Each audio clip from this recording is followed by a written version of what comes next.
Ex All Black Springbok show why Richie Monga's signing is a no-brainer.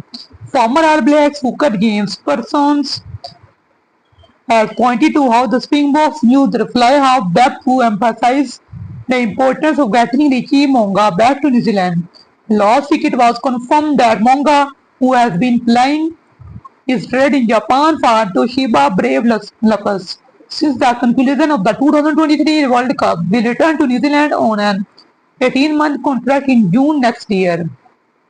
However, he will only be eligible for selection for the November international later the year because of New Zealand rugby regulations. Damian McKenzie and Gideon Barrett have been the go-to selection for Scott Robertson since he took over the head coach reins from Ian Foster in 2024. With Monga arrival set to shake up the All Blacks fly half picking order ahead of Australia 2027.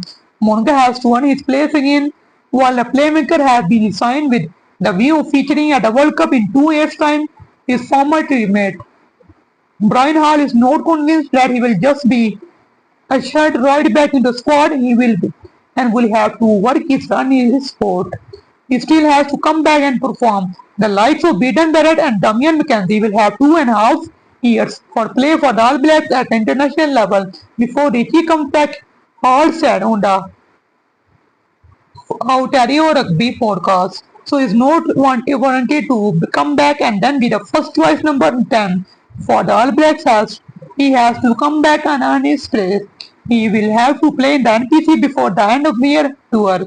So he has a lot to do, but at the same time we have to take a step back and understand that Razor has wanted him. It's been talked about since he's been here.